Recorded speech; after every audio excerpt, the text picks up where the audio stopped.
Cântico de romagem faz parte de 15 salmos, de um bloco do 120 ao 135. 15 salmos que o povo de Deus lia, ou cantava, ou recitava quando ia para o templo. Especialmente tem 2 salmos que falam exatamente sobre família, 127 e o 128. Esse é um deles, 128. As bases de uma família que dá certo. As bases de uma família que dá certo. Nesse salmo, a gente poderia tirar muitas bases. Só vou falar de 3, como um bom pastor presbiteriano. 3, ok? Tome nota que eu acredito que essas bases reveladas aqui no texto, temos outras, mas citarei 3, elas podem mudar a nossa história familiar. Diz assim o texto: bem-aventurado aquele que teme ao Senhor e anda nos seus caminhos. Do trabalho de tuas mãos comerás, feliz serás. E tudo, dá um negrito na sua mente aí, e tudo te irá bem. Tua esposa no interior de tua casa será como a videira frutífera, teus filhos como rebentos da oliveira à roda da tua mesa. Eis como será abençoado o homem que teme ao Senhor. Juntos 5 e 6.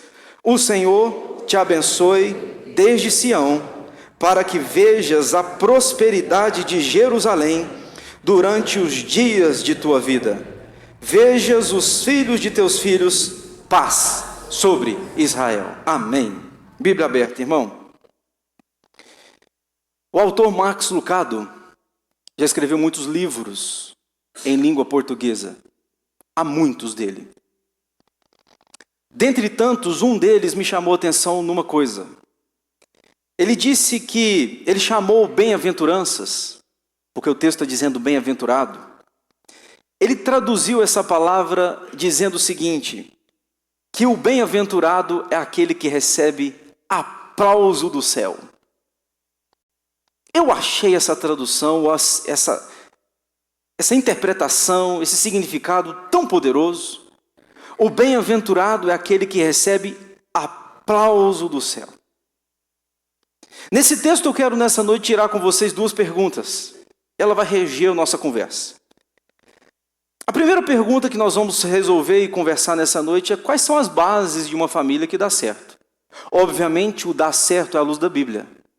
Não é dar certo à luz do que o mundo diz, não é dar certo à luz da prosperidade, pelo menos essa secular ensinada.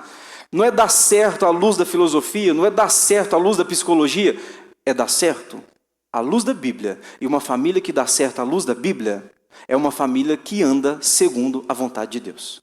Então vou dizer quais são as bases dessa família, à luz do texto. E depois nós vamos falar rapidamente qual é o alcance dessa família. Até onde uma família que é abençoada por Deus, até onde o alcance dela atinge. Eu então vou conversar com vocês sobre 3 bases. Só antes de entrar nelas, prestem atenção. O Salmo é o 128. Há uma diferença grande do Salmo 128 para o Salmo 1. Você lembra do primeiro? O primeiro diz coisas exatamente opostas ao 128. No primeiro, o bem-aventurado é aquele que não anda, não se assenta, não se compactua com o pecado. No primeiro. Aqui é o oposto. O bem-aventurado é aquele que teme, que faz, que pratica. Se lá atrás, no primeiro, o bem-aventurado é o que evita, aqui, o bem-aventurado é o que pratica. Embora sejam salmos opostos, eles poderiam ser colocados lado a lado e teriam e têm muito a nos ensinar. Tanto o primeiro quanto o 128. Então eu vou separar aqui nesta noite 3 bases para a nossa família. A primeira base é essa. Pode jogar na tela. A primeira base de uma família que dá certo está no verso 1. É um lar governado pelo temor a Deus. Quem tem memória boa já me ouviu conversar com vocês aqui há pouco tempo. E eu citei exatamente o temor a Deus como o princípio do saber, como o princípio da alegria. Lá atrás eu citei isso e hoje eu repito aqui para você. Veja o verso 1. Bem-aventurado aquele, há a tradução suprimiu aqui a parte masculina, porque a tradução seria bem-aventurado o homem. E é até lógico, porque se vocês perceberem, no verso 3 diz, tua esposa. Então a gente poderia bem fazer uma tradução e colocar bem-aventurado o homem, ou bem-aventurado o marido, bem-aventurado o esposo. Quem é esse bem-aventurado? Diz, aquele que teme ao Senhor e anda nos seus caminhos. A primeira base de uma família que dá certo, irmãos, é uma família que teme a Deus. É simples o conceito, mas poderoso quando aplicado. Transformador. A gente sabe que nós criamos uma sociedade hoje, nós conseguimos construir famílias sem Deus. E não está difícil, viu? Digo isso a vocês com toda facilidade. Não está difícil construir uma família à luz do mundo sem Deus. Dá para ter conforto, dá para ter estabilidade financeira, dá para ter status, dá para ter um punhado de coisas sem Deus. Mas há coisas que não é possível ter sem Ele. O quê? Ser feliz, bem-aventurado, como o texto acaba de dizer. É possível ter muitas coisas, mas é impossível você ser feliz sem Deus. Deus nos criou com um vazio, já ouviu isso de outras pessoas, eu só repito. Deus nos criou com um vazio no nosso peito, que é exatamente o tamanho dele. Tudo que você pegar e colocar dentro desse vazio não encaixa, a forma é diferente. Mas Deus, quando entra nesse vazio do nosso ser, Ele encaixa. Calvino diz que Deus nos criou com um senso do divino. Há um desejo na alma do homem, esse desejo é por Deus e só Deus pode satisfazê-lo. O problema é que hoje a gente está tendo grandes crises na família. Hoje tem famílias conectadas à internet, mas desconectadas espiritualmente. Há famílias onde todos moram debaixo do mesmo teto, mas ninguém consegue parar para orar juntos. Todos estão debaixo da mesma família, porém não conseguem parar e ter uma conversa profunda, olho no olho, tete a tete. A Bíblia é empoeirada e muitas vezes no domingo, quando é procurada, a Bíblia não é encontrada. Cadê a Bíblia? Cadê a Bíblia? A Bíblia passou a semana inteira engavetada, e engavetada ela se perdeu, e domingo na hora do culto, a Bíblia some. Ainda bem que isso nunca aconteceu na sua casa, só na minha, mas a Bíblia some na hora do culto. É sinal de que ela não foi companheira durante a semana. A televisão tem falado muito mais aos ouvidos das crianças do que os próprios pais têm falado. O celular tem discipulado mais do que a igreja. Existem famílias que têm sofá, mas não tem diálogo. Existem famílias que têm televisão grande, mas não tem oração. Existem famílias que têm comida na mesa, e louvado seja Deus, é muita comida na mesa, mas não tem comunhão. Existem famílias que os pais sabem a senha do banco, mas não sabem a dor do filho. Que os pais lembram direitinho a senha do Wi-Fi, mas elas não conhecem a dor da filha, do filho, daquela semana, ou por que não, daquele dia. Existem casais que dividem despesas, mas eles não conseguem dividir a alma. Nós estamos criando uma geração hiperconectada, onde todo mundo quer se conectar às redes, e às vezes a gente está desconectado um do outro. Eu falo mentiras? Eu falo mentiras? O Instituto Barna fez uma pesquisa que eu fiquei alarmado. Eu pensava diferente antes dessa pesquisa. Ele diz que quando uma criança se resolve se comprometer com o Evangelho, essa pesquisa é essa. Quando uma criança se compromete com o Evangelho, há 2% de chance do restante da família se comprometer também.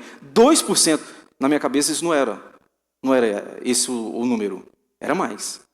Mas o Instituto fez um levantamento e diz que quando uma criança vem para a igreja ou se compromete com o Evangelho, a possibilidade da família vir junto é de 2% apenas.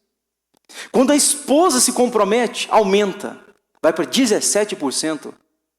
Mas para minha surpresa, o Instituto Barna detectou que quando um homem se compromete com o Evangelho, 93% de chances da sua família vir junto. pelo seu impacto, pela sua representatividade. Ele é o cabeça do lar, ele é o líder do lar. A turma vai atrás dele, anda debaixo das suas pegadas. O pessoal está de olho nele. Os filhos olham para ele, os filhos vigiam ele, os filhos copiam ele. E a pegada dele influencia a esposa, influencia os filhos. Cai sobre nossos ombros essa responsabilidade.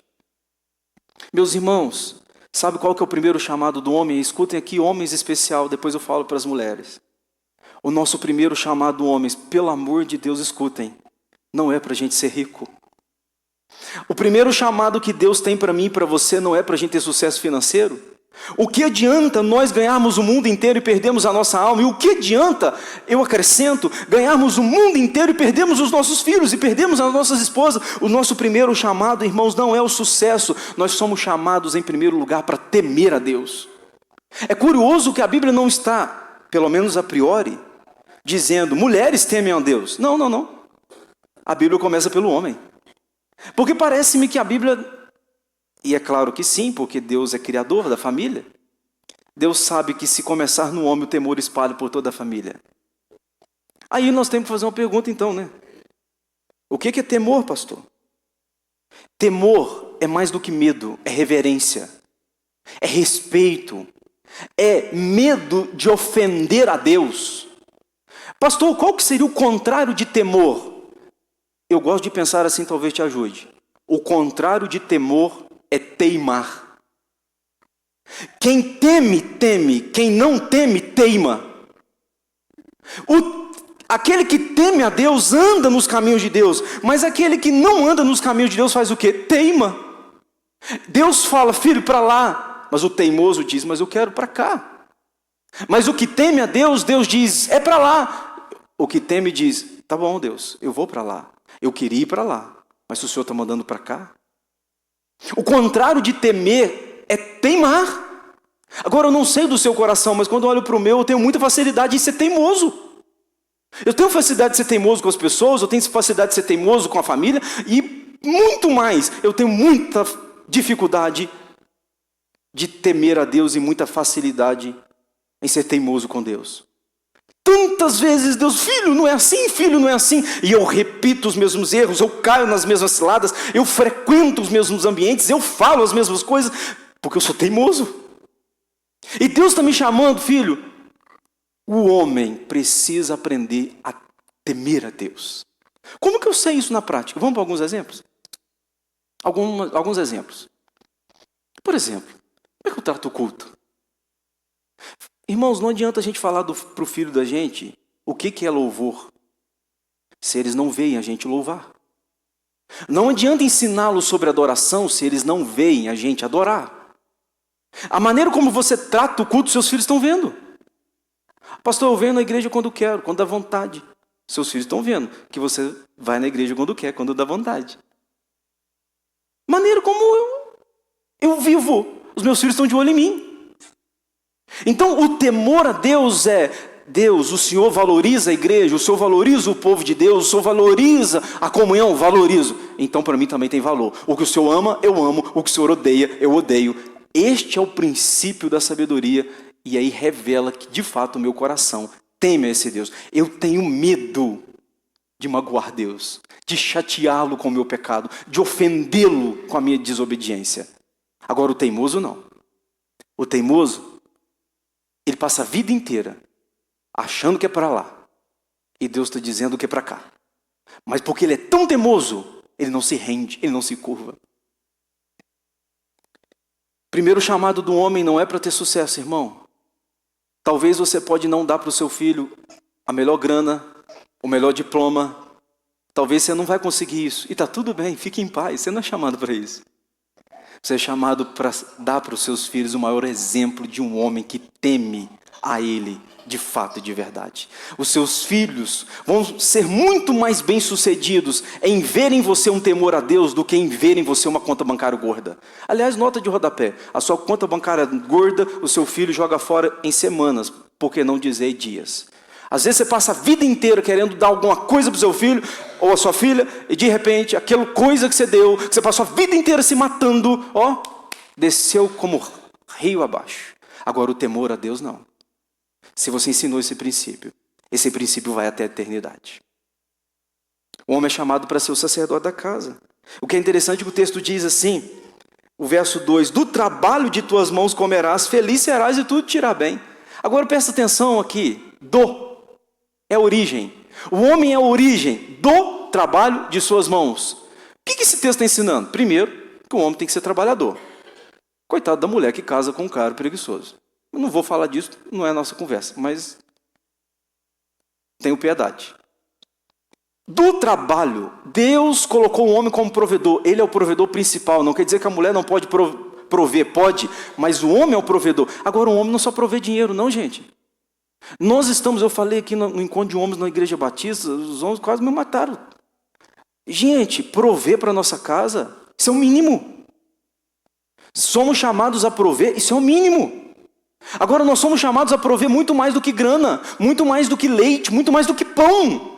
Embora que leite é bem caro, principalmente se você sabe daquela latinha, você conhece? Aquela lata de leite, você pode me perguntar o preço que eu te falo depois. Lá em casa tem uma pilha. Aí presta atenção numa coisa, ser provedor é mais do que prover sustento, apenas material, alimentar. Ser provedor é ser aquele que provê o amparo emocional da casa.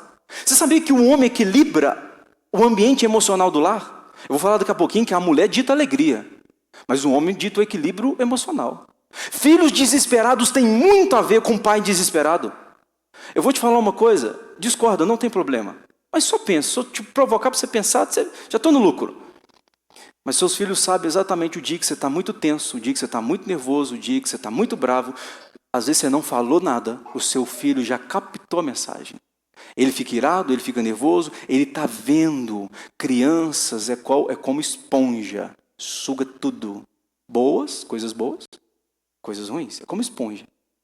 Presta atenção, nós somos provedores emocionais da nossa casa. Irmãos, nós temos que fazer umas perguntas difíceis para nós homens. Porque mulher chora para tudo, né? Talvez vocês não, você também não, meu amor. Mas mulher chora para tudo. Tá tudo bem, é normal de mulher. Homem não chora para tudo. E se você for como eu, você é durão. Eu sou durão não é porque eu sou forte, não. É porque eu sou osso duro de roer mesmo. Homem é assim, é diferente. Nós somos racionais. Para a emoção chegar no cérebro, para o homem tem que ser uma coisa muito forte. Agora a mulher é emocional. Ela é regida pela emoção. Tanto é que mulher tem estações. A mulher vive de estações. Alguém ilustrou, eu gostei muito da ilustração, que mulher é como lua. A lua tem estações, tem a fase. Mulher assim, um dia ela está toda sorridente, no outro dia, do nada. O que aconteceu? Aí ela culpa os hormônios. Ela tem os hormônios para culpar. E nós? Nós somos sol. O cara comparou um homem como um sol. O sol tem que brilhar. Não importa se debaixo dele as nuvens estão escuras. Não importa se debaixo dele o tempo não está favorável. Ele brilha, ele precisa de brilhar. Homem não pode ter tempo para mimimi, irmão. Não pode. Homem não pode ter tempo para ficar fazendo reclamações, que às vezes as mulheres podem, e nós não. Elas têm as estações. Nós perdemos o Maurício, né? Meu primo. E hoje alguém me contou ali no velório uma coisa que retrata isso. Falou, Alexandre, o Maurício tem uns 4 anos que come hambúrguer aqui. 3 ou 4 anos come hambúrguer aqui na lanchonete. Sempre é o mesmo pedido. Ou seja, é o mesmo lanche. Homem é assim. Agora a mulher. Hoje eu quero X tudo. Amanhã, X bacon. Voltei para X tudo. Não, só hambúrguer. É natural da mulher. Agora, presta atenção. Nós temos que fazer de vez em quando umas perguntas para equilibrar a emoção. Você está bem, meu bem? Como é que você está? Chamar o filho no canto e falar, o que está acontecendo? Conta para mim. Amparo emocional. Vou ilustrar. A gente estava vindo aqui para a igreja um dia desse. O Ravi não tem medo de cachorro desde que o cachorro esteja longe. Se estiver perto, é um problema. A gente vindo aqui para a igreja, era um dia de semana, e aí veio um cachorro correndo em direção a ele, mas não veio para mordê-lo. Mas veio em direção a ele. Acho que o cachorro queria brincar, eu acho. Gente, imediatamente o Ravi olhou para mim, agarrou em mim, e aí eu peguei ele no colo, ele estava com os olhos assim, estupefatos, estatelados, pensando, deu ruim para mim, pai. Quando eu peguei ele, eu abracei, Falei, filho, está tudo bem, você está no colo do pai. Eu olhei para ele de novo, o menino estava em paz. Agora, presta atenção como é que o negócio é enganoso. Se o cachorro quisesse morder, irmão, era eu e ele junto, não tinha o que fazer. Só que na cabeça do filho, o pai gera amparo, gera cuidado. Não foi uma nem duas vezes que meu filho acorda de noite chorando. Primeira coisa que eu chego, pego, abraço ele. Só abraço, encosta aqui no papai. Faço isso, dá um tempinho. É assim ou não é, meu bem? Dá um tempinho, ele vai se acalmando. Porque a gente é amparo, irmão. Nós não somos amparo perfeitos, não é disso que eu estou falando. Eu estou falando que nós somos, de algum modo, de alguma forma, amparo. Então a gente tem que perguntar como é que está a nossa casa. Tudo começa com temor. A gente trabalha para prover, mas não basta só colocar pão. Eu tenho que equilibrar minha vida, a vida da minha família emocional. E eu vou dizer agora o nível é maior. Nós somos o equilíbrio da família espiritual. Irmão, só seu povo não lê Bíblia porque você não lê. Não tem jeito. A sua esposa não vai ler a Bíblia mais do que você. Dificilmente. Com as exceções, mas dificilmente. Nós temos que ter o primeiro a saber de Bíblia, conhecer a palavra. Tá no culto? Meu bem, vamos para o culto. As donas têm demora para maquiar? Adianta. 5 horas da tarde, culto às 7, banho. Então é você que é o líder, você tem que gerenciar. Irmãos, eu contei para vocês em Carangola, um ladrão tentou entrar na nossa casa e achei, por causa do grito da Cris, achei que fosse um ladrão, não era, eu achei que fosse, mas enquanto eu achei que fosse, eu subi as escadas como um homem desesperado. Eu estava disposto a matar e morrer, para defendê-la.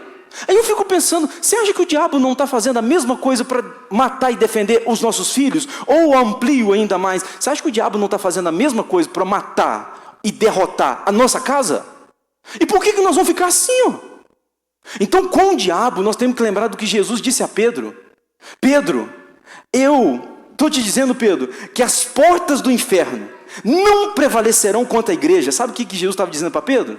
Pode ir, Pedro, não é o inferno que está vindo, é a igreja que está avançando. Irmãos, nós somos povo de Deus, você não precisa ter medo de diabo, você não precisa ter medo do inferno. O inferno pode ir, pode avançar no poder de Cristo, porque o poder de Cristo vence o mal, vence o inferno, o poder de Cristo derrota Satanás, inclusive já é derrotado, e daqui a pouco vai colocar debaixo do seu pé. Romanos 16, 20, em breve o Deus da paz esmagará debaixo de vosso pé a Satanás. Então está derrotado, é ir para frente, irmão. Agora tem um monte de gente que está assim, vou esperar minha casa ser derrubada.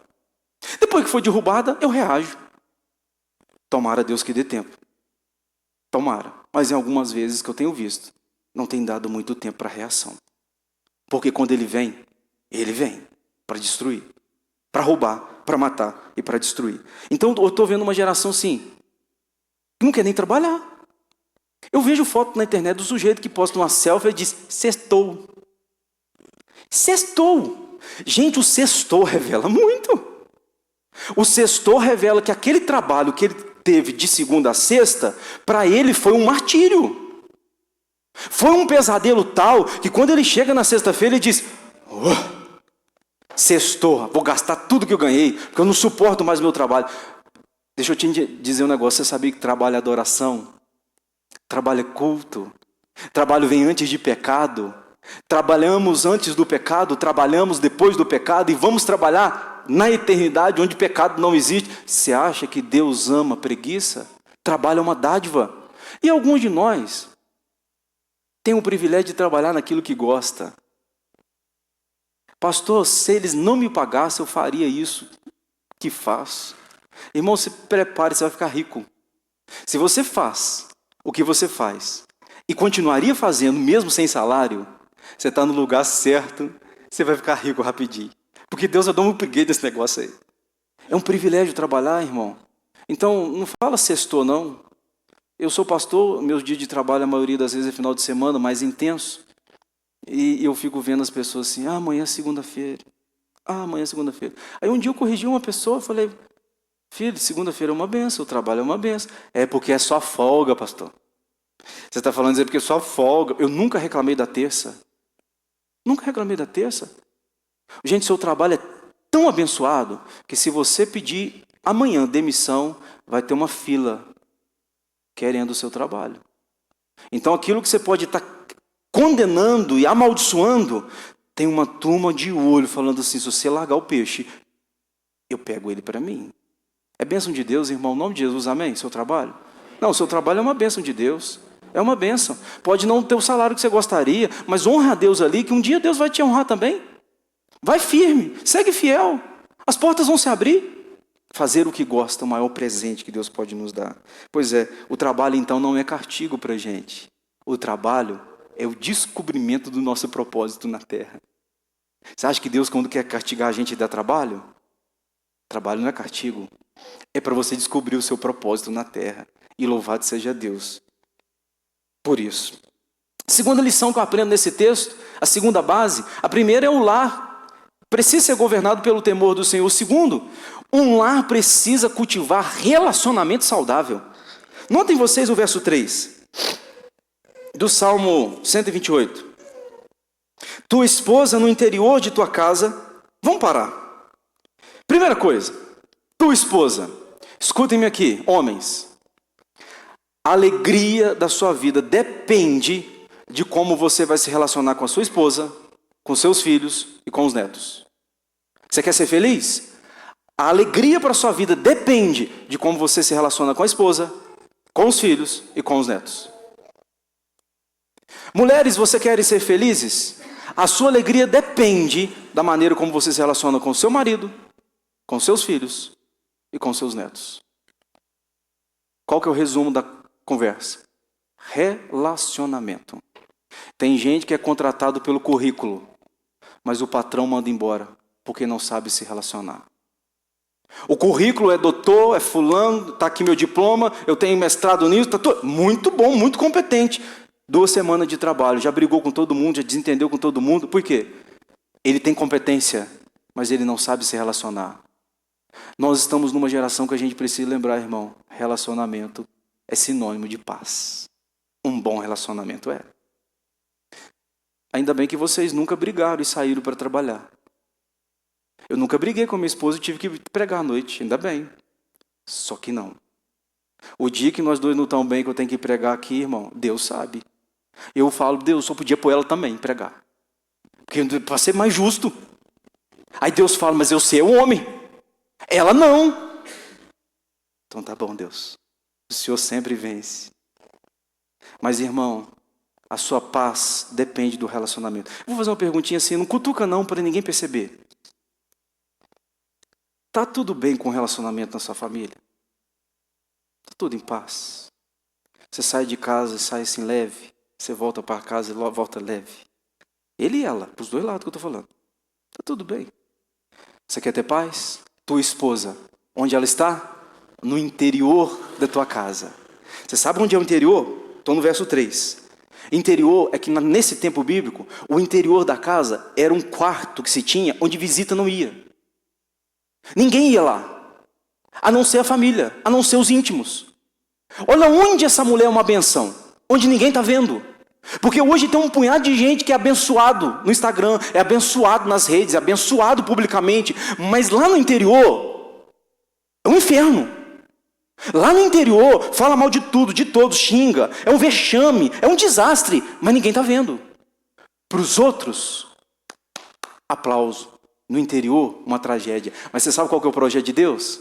Não é do lado de fora de casa. O projeto de Deus é lá de dentro, no interior da tua casa.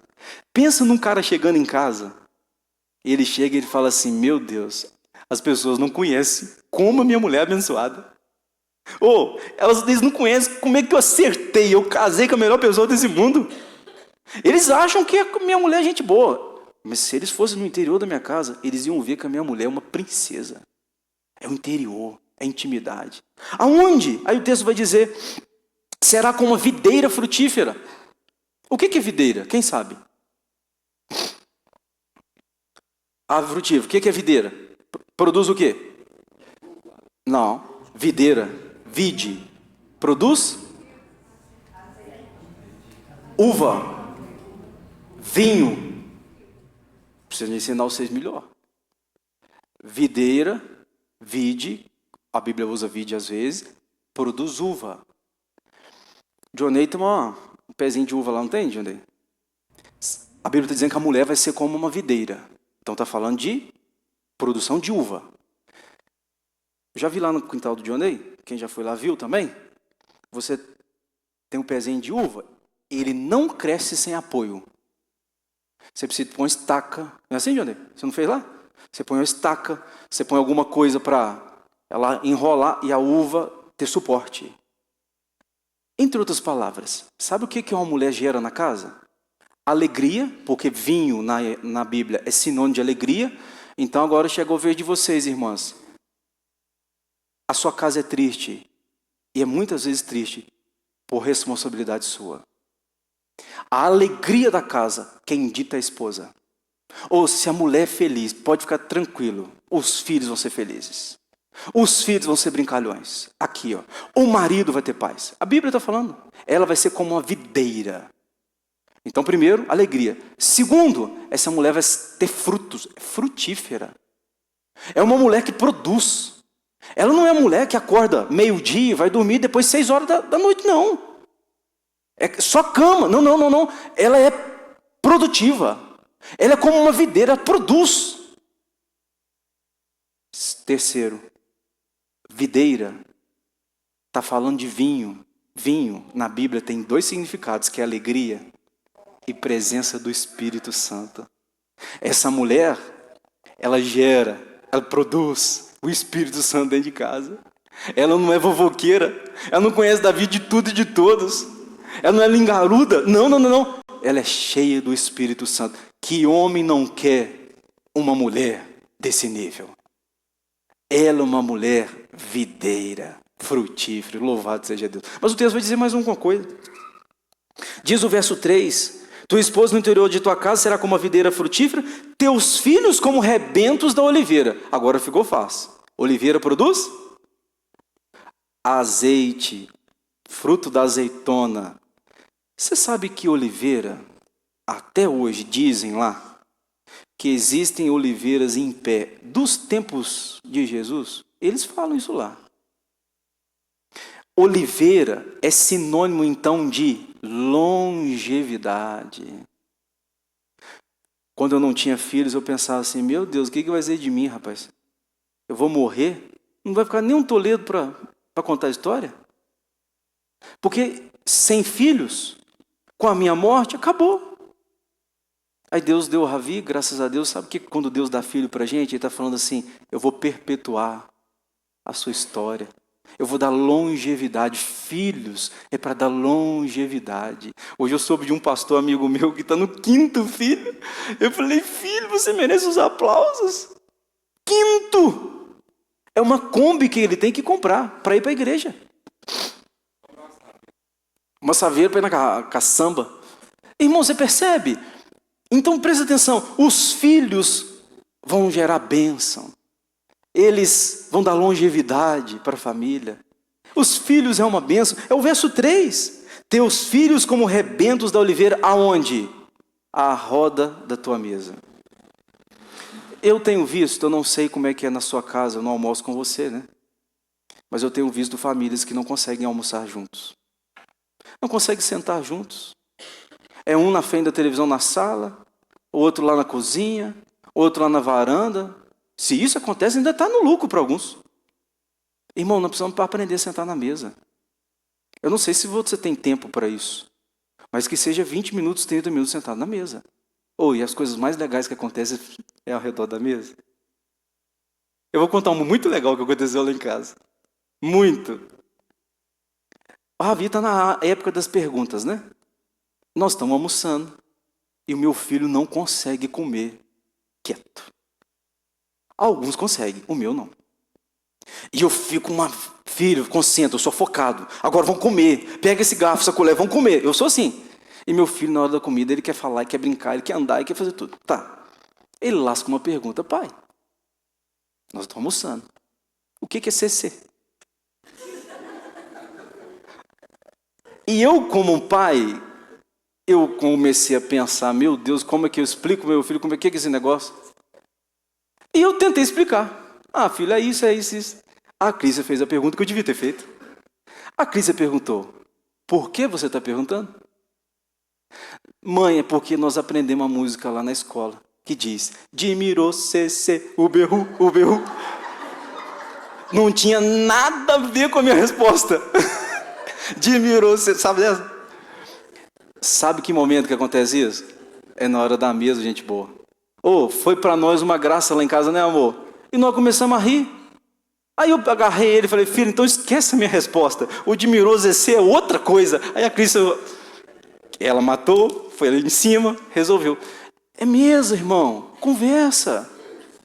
Seu filho está precisando de você sentar um pouquinho, bater um papo. Contei isso para brincar com vocês, para mostrarem como é que esse ambiente da mesa é prazeroso.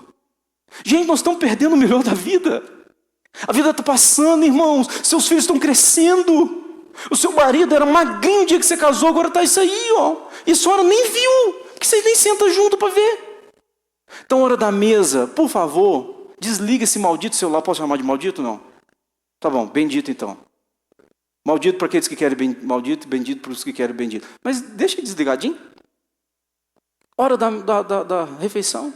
Tem uma turma que me liga na hora do almoço. Eu não atendo, gente. Não atendo. Fica com raiva, faz beicinho, não tem problema não. Não atendo, não. Não atendo.